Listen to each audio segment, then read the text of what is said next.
हल्कू ने आकर अपनी पत्नी से कहा, सहना आया है, लाओ, जो रुपए रखे हैं उसे दे दूं, किसी तरह गला तो छूटे।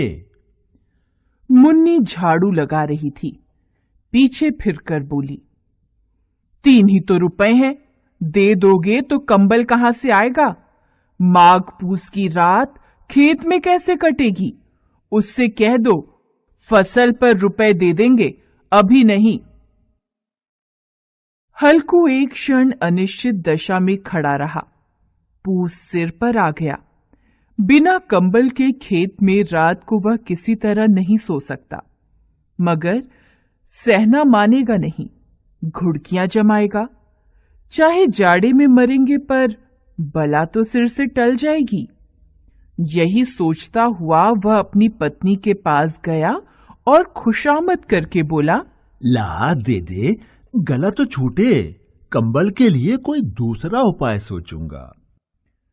मुन्नी उसके पास से दूर हट गई और आंखें तरेरते हुए बोली, कर चुके दूसरा उपाय, जरा सुनूं क्या उपाय करोगे? कोई खैरात में दे देगा कंबल?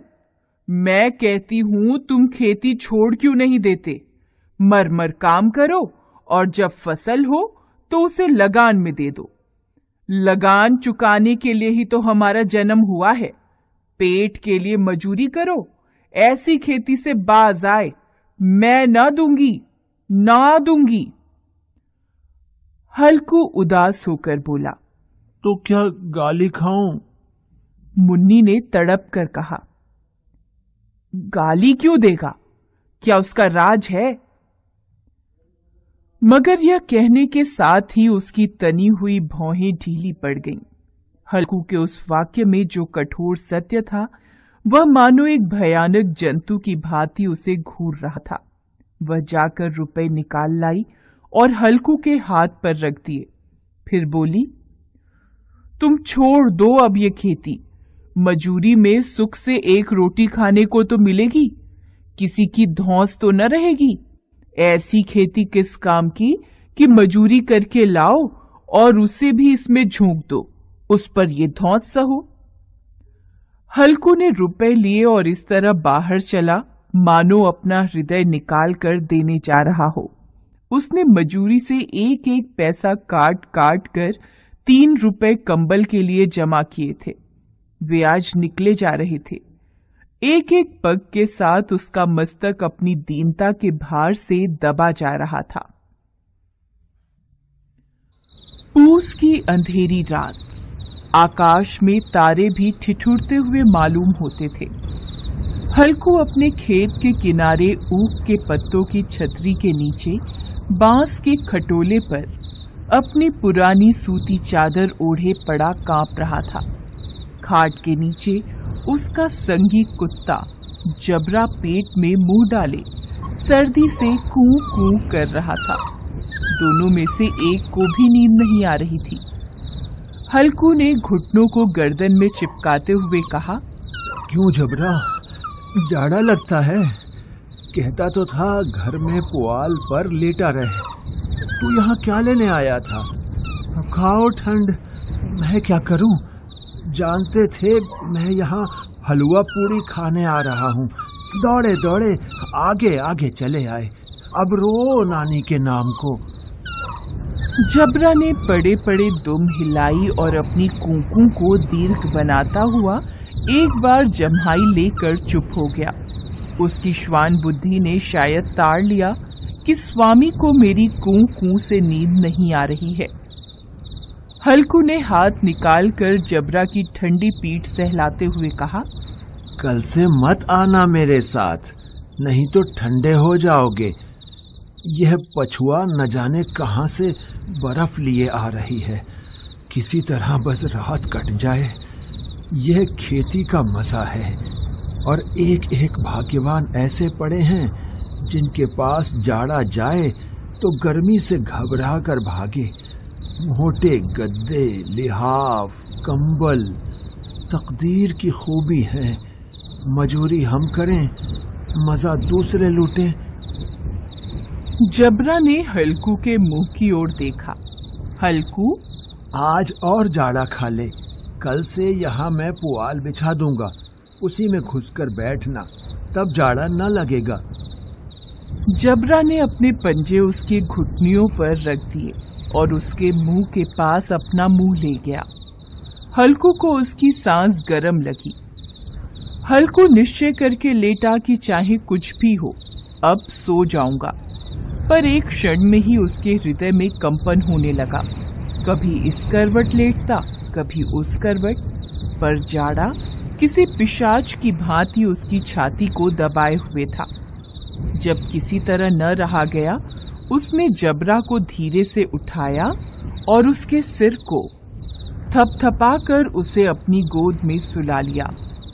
कुत्ते की देह से न जाने कैसी दुर्गंध आ रही थी, पर वह उसे अपनी गोद से चिपटाए हुए ऐसे सुख का अनुभव कर रहा था जो इधर महीनों से उसे न मिला था। जबरा शायद समझ रहा था कि स्वर्ग यही है, और हल्कू की पवित्र आत्मा में तो उस कुत्ते के प्रति घृणा की गंध तक नहीं थी। अपने किसी अभिन्न मित्र या भाई को भी वह इतनी ही तत्परता से गले लगाता। दशा इस अनोखी मैत्री ने जैसे उसकी आत्मा के सब द्वार खोल दिए थे। उसका एक एक अणु प्रकाश से चमक रहा था। सहसा जबरा ने किसी जानवर की आहट पाई। इस विशेष आत्मीयता ने उसमें एक नई स्फूर्ति पैदा कर दी थी, जो हवा के झोंकों को तुच्छ समझती थी। वह झपट कर उठा और छतरी के बाहर आकर भौंकने लगा। हल्कू ने उसे कई बार पुचकार कर बुलाया, पर वह उसके पास नहीं आया। खेत में चारों ओर दौड़कर भौंकता रहा। एक क्षण के लिए भी आता तो तुरंत ही फिर दौड़ पड़ता। कर्तव्य उसके हृदय में अरमान की भांति उछल रहा। 1 घंटा और गुजर गया। रात ने शीत को हवा से धधकाना शुरू कर दिया। हल्कू उठ बैठा और दोनों घुटनों को छाती से मिलाकर सिर को उसमें छिपा लिया। फिर भी ठंड कम न हुई।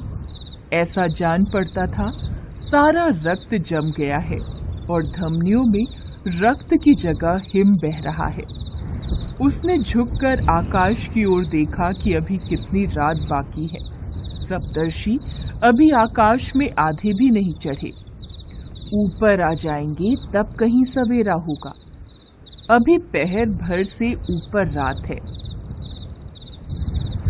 हल्कू के खेत से कुछ दूर आमों का बाग था। पतझड़ शुरू हो गया था। बाग में पत्तियों का ढेर लगा हुआ था।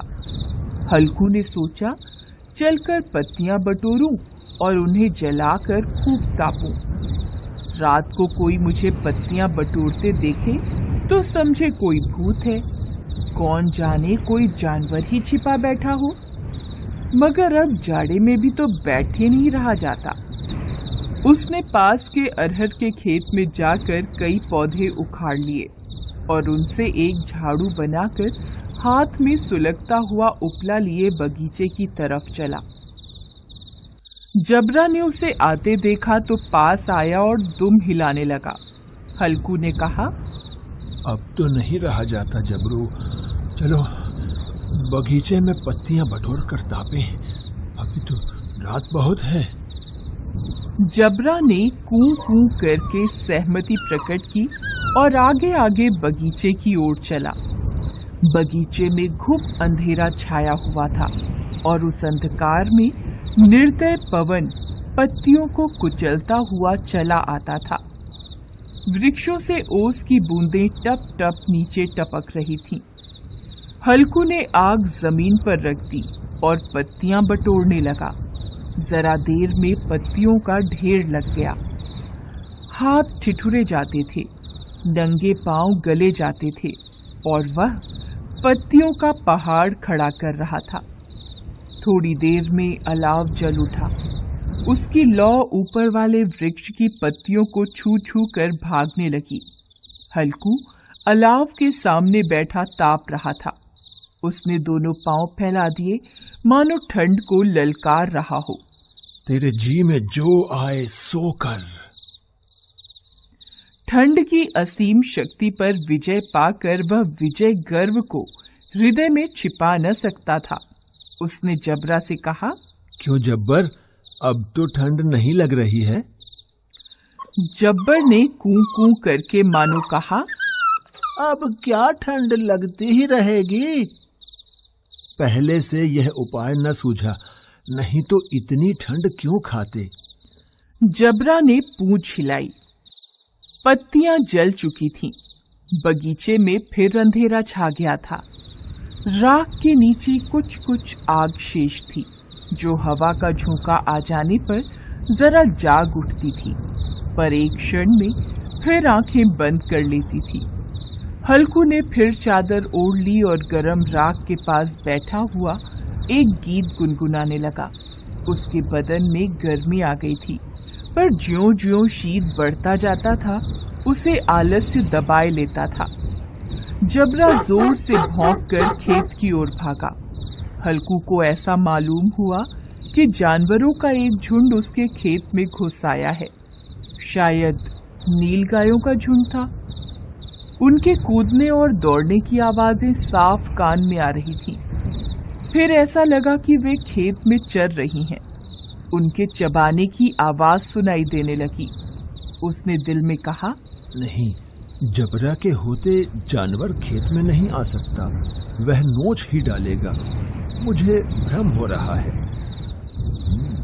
अब तो कुछ नहीं सुनाई देता। मुझे भी कैसा धोखा हुआ। उसने जोर से आवाज लगाई, जबरा, जबरा। जबरा भौंकता रहा, उसके पास नहीं आया। फिर खेत में चरे जाने की आहट मिली। अब वह अपने को धोखा न दे सका। उसे अपनी जगह से हिलना भी जहर लग रहा था। इस जाड़े पाले में खेत में जाना, जानवरों के पीछे दौड़ना असूझ जान पड़ा। वह अपनी जगह से नहीं हिला। उसने जोर से आवाज लगाई, लिहो, लिहो, लिहो। जबरा फिर भौंक उठा। जानवर खेत चर रहे थे। फसल तैयार थी। कैसी अच्छी खेती थी, पर दुष्ट जानवर उसका सर्वनाश किए जा रहे थे।